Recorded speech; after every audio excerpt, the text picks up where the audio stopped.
switch it up here and look to throw. Throw right side, taken in by Gibson.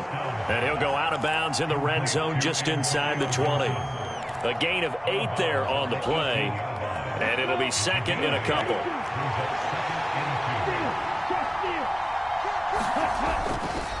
They'll try the left side with Gibson. A minimal gain there on the 8th play of the drive. But not much on that run, Charles. No, that's exactly the way to execute a run blitz there. They guessed correctly that they would move the ball on the ground, honed in on it, and stopped them. Mark that down for a win in the defense's column. On 3rd down, here's Gibson. And he'll be taken down at the 2-yard line. They're able to convert on 3rd down, and that sets up a 1st and goal.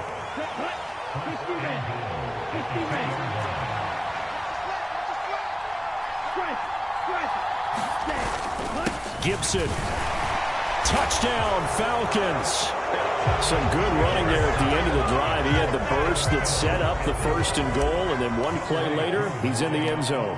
Brandon, what I liked about that sequence is I'm not sure who made the play call, but they understood the situation, understood the momentum. A nice hard-charging run, give it right back to him, and let him cap things off.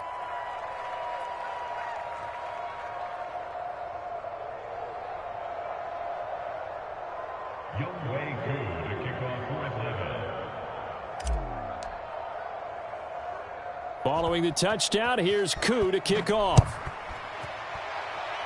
Right after the touchdown to extend their lead, now maybe opening the door a little bit there by allowing starting field position at the 40.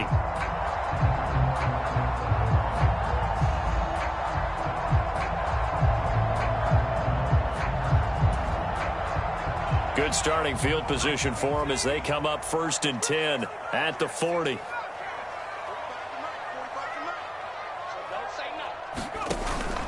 They'll set up a throw. On the move to his left. And he's got this to Jefferson. And he is brought down, but not before reaching the 30. Give him 30 yards there. When they've needed a play this year, he's certainly been the guy to deliver it. As this season has gone on, he's been awfully consistent and sometimes spectacular. Back to throw now on 1st down. And he'll protect himself at the end here as he winds up getting pretty decent yardage. He'll get 8 on the scramble there. It'll be 2nd and a couple. I like how he hung in there and went through his progressions, but eventually his internal clock went off and told him it was time to make a run for it, and he ends up sliding down with a solid gain. And he'll take it down here just shy of the 15 at the 16-yard line. 6 yards the pickup, and that's a 1st down.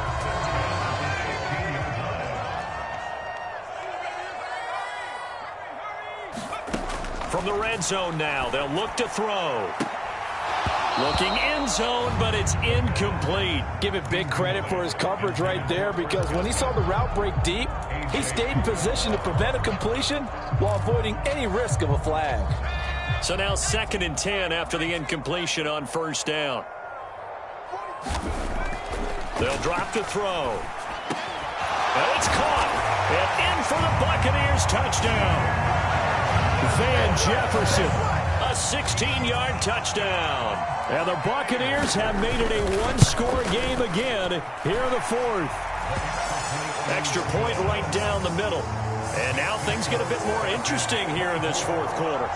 The kickoff team on the field now as they will send this one away.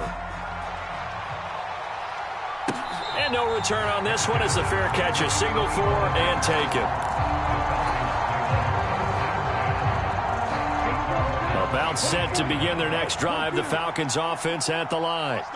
After the touchdown we just saw, we have a brand new ball game. And now look at the situation. You got plenty of time on the clock. Defensively, they have 3 timeouts. So do you run the football here or do you throw it? I think you have that full conversation with your offensive unit, and you tell them, here's the situation.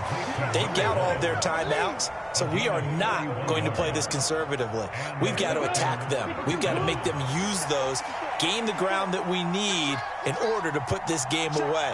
If you think we're just going to run it 3 times and punt it, you got another thing coming. Yeah, and by the way, also the 2-minute warning in play, so essentially 4 timeouts left. They have to be aggressive here.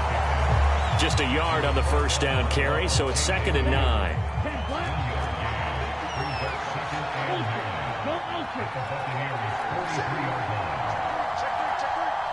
They'll bring the tight end in motion right.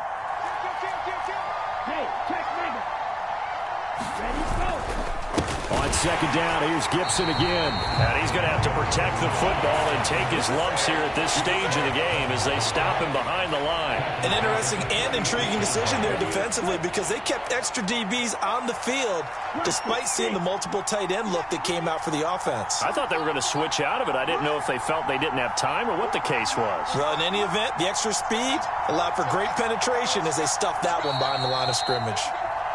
So it's Falcon football as we welcome you back.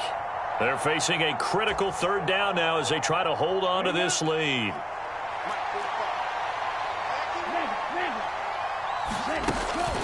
Gibson again.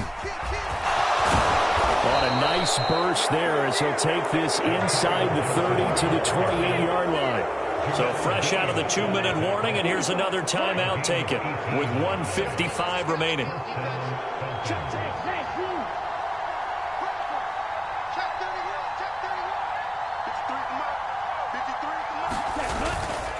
Straight ahead, Gibson. And he can only manage to get a couple. 2nd and 8 coming up. Now a second timeout called for by the defense. That'll leave him with just one remaining in this fourth quarter of play. A give running right, Gibson. And they take him down, losing yardage back at the 27. The Bucs forced to use their third and final timeout as they'll head to the sideline and talk over what to do next. Gibson here running out of the gun. And he's not going to sniff the first down here. He stopped at the 25. It'll be a pickup of just 2, and that's going to bring up a 4th down.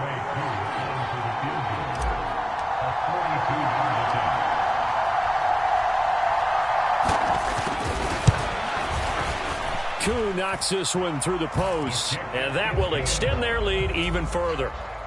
So that one, CD, going to make the road back a lot more difficult. Oh, there's no doubt about that. You know they were praying on the other sideline for a miss because now, as you pointed out, a very difficult road. Down 2 scores. You don't just need a touchdown.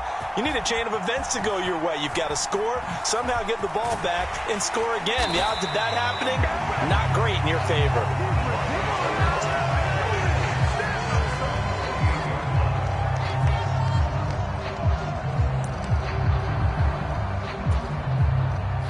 The Tampa offense ready to get their drive started. They might be thinking this is close to a lost cause here. Got to play it out. What do they need to do? Well, they have a thought process in mind already, but they can't get ahead of themselves. They know that they need to score quickly. Yep, 2-score game. Onside kick and get the ball back and then score again, but they can't worry about the last 2 points. The only thing that matters is scoring quickly, then they'll take it from there. He's got Otten.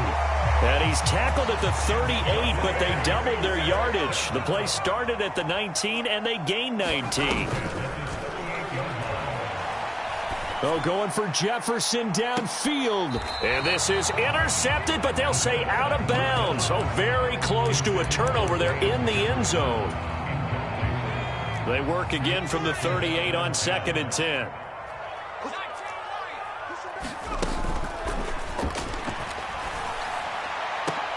And this is intercepted, and that should do it.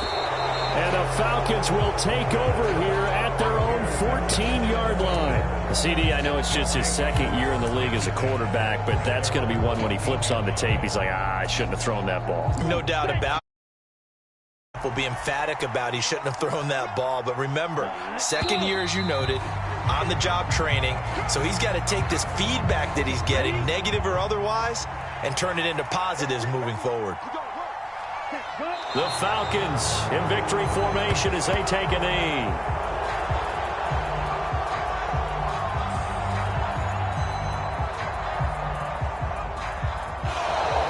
So time runs out. It's a victory for the Atlanta Falcons. And we talk so much about the turnover battle determining who wins and who loses. This game, no exception. They didn't turn the ball over at all, and they go on to victory. They look like a smooth operation in this one, didn't they? Because you look at every facet of the game, they handled their business. Offense took care of the football, converted it into point. Defense took the ball away, gave it back to the offense. Special teams, right there with them.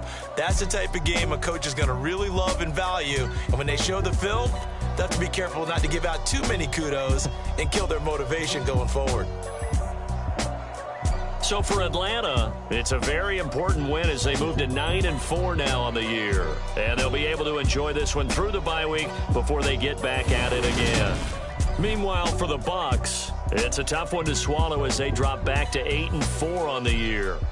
And they'll look to regroup next week as they head to MetLife Stadium to take on the New York Giants. And for Charles Davis and our entire crew, I'm Brandon Gaudin. You've been watching the NFL on EA Sports.